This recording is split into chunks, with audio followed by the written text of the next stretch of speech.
This land is your land, this land is my land.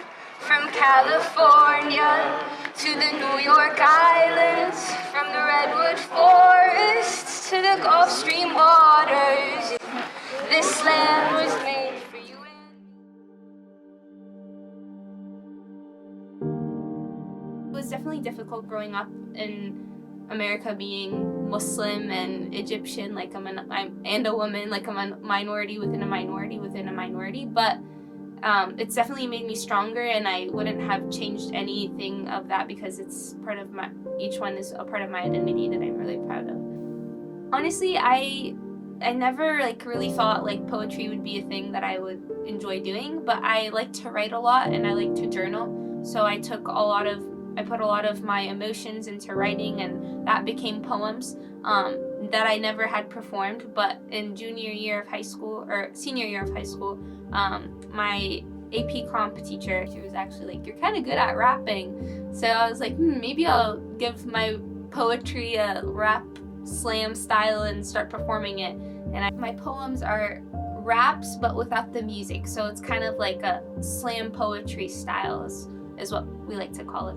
You see, we live in a nation where education is on the rise, but ignorance still thrives, bashing people for a decision they chose not in their lives. Skin color, hair, race, hair color, eyes, this is all superficial because beneath that, who they are lies.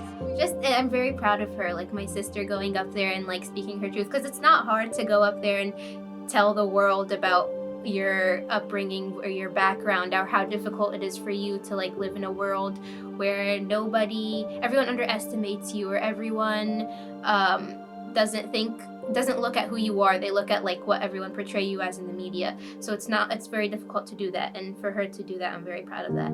A lot of times it's about different experiences I have. So if I have a lot of them are emotional. So if it's or about one of my first pieces was about my hijab, or my headscarf, and that to me is a huge part of my identity as a Muslim woman.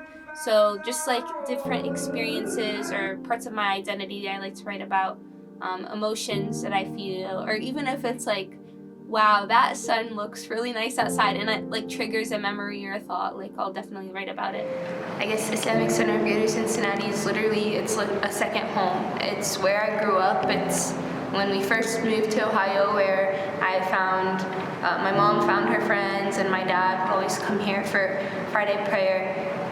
But it's my community and it's my home. It's been, I guess, here to support me in times where I felt at my worst and also at my best. So the people here are literally family. There are so many figures in my life that I feel have inspired me, whether it's athletes or activists, aren't necessarily Muslim, that I mean I've never met, that have played a huge role in my life. And probably LeBron James and Kobe Bryant are two people that are athletes, huge and very big in basketball, but I've watched growing up. So people like that, Kobe Bryant for sure, I've been reading his book Mamba Mentality, and it's definitely a different way to approach all the situations or experiences you have in life.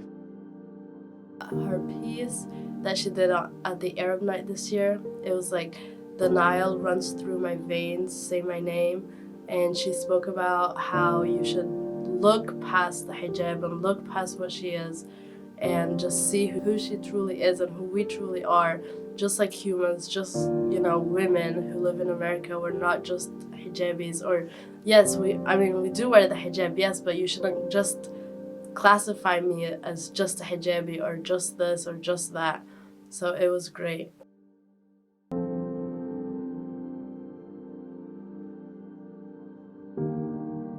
This land is your land, this land is my land. From California to the New York Islands, from the redwood forests to the Gulf Stream waters, this land was made